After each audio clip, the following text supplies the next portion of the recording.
Bonjour à toutes et à tous, c'est RK. Aujourd'hui, nous nous retrouvons dans la 20e partie du cours sur les espaces uniformes.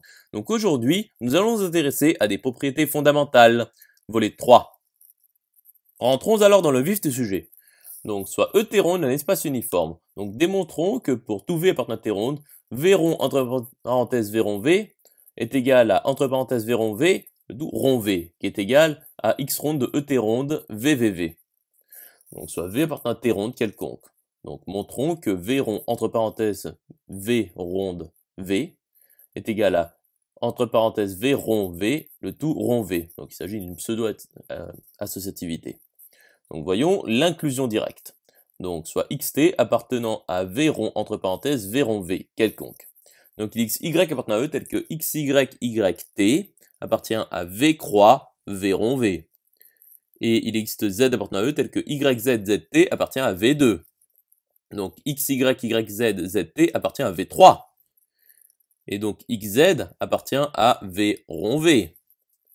Donc xt appartient à, entre parenthèses V rond V, le tout rond V. Intéressons-nous alors à l'inclusion réciproque. Donc soit xt appartenant à, entre parenthèses V rond, le tout V rond V, le tout rond V quelconque. Donc il xy appartenant à E tel que xyyt appartient à, entre parenthèses V rond V croix V. Et il xz appartenant à E tel que xzzy appartient à V2. Donc xzzyt appartient à V3. Donc zt appartient à V rond V. Donc xt appartient à V rond entre parenthèses V rond V.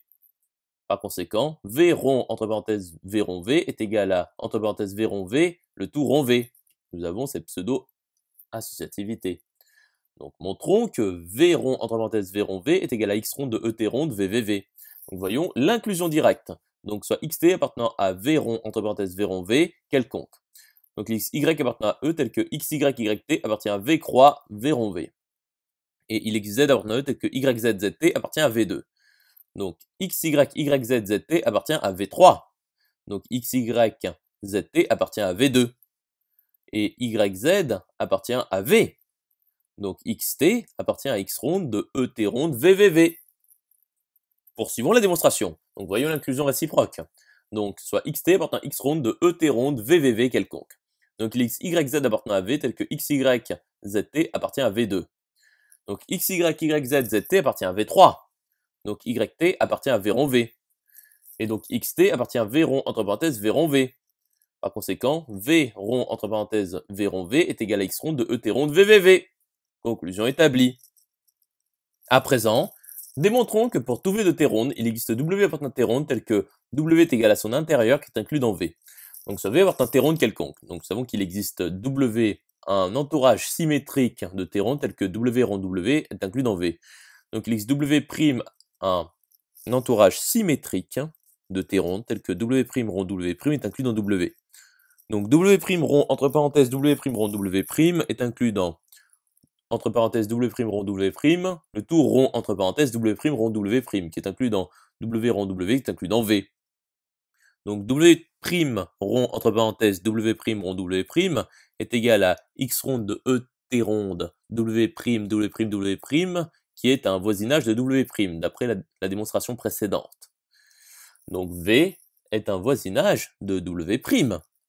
Donc W' est inclus dans W' rond entre parenthèses W' rond W', qui est inclus dans l'intérieur de V, qui est inclus dans V. Donc, l'intérieur de V appartient à T ronde. Conclusion établie. Continuons l'étude. Donc, démontrons que pour tout V appartenant à T ronde, il existe W appartenant à T ronde tel que l'adhérence de W est inclus dans V. Donc, bien entendu, selon la topologie produit. Donc, ça V appartenant à T ronde quelconque. Donc, il existe W', un entourage symétrique de T ronde tel que W' rond entre parenthèses W' rond W' est inclus dans V. Donc, W' est inclus dans l'adhérence W', qui est inclus dans qui ronde de ET ronde W', qui est égal à W' rond entre parenthèses W' rond W', qui est inclus dans V. Conclusion établie.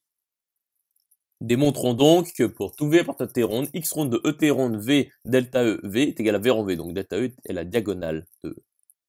Donc soit V appartenant à T ronde quelconque. Donc voyons l'inclusion directe. Donc soit XZ appartenant à X ronde de ET ronde V delta E V quelconque. Donc xy appartenant à delta E tel que xy tz appartient à V2.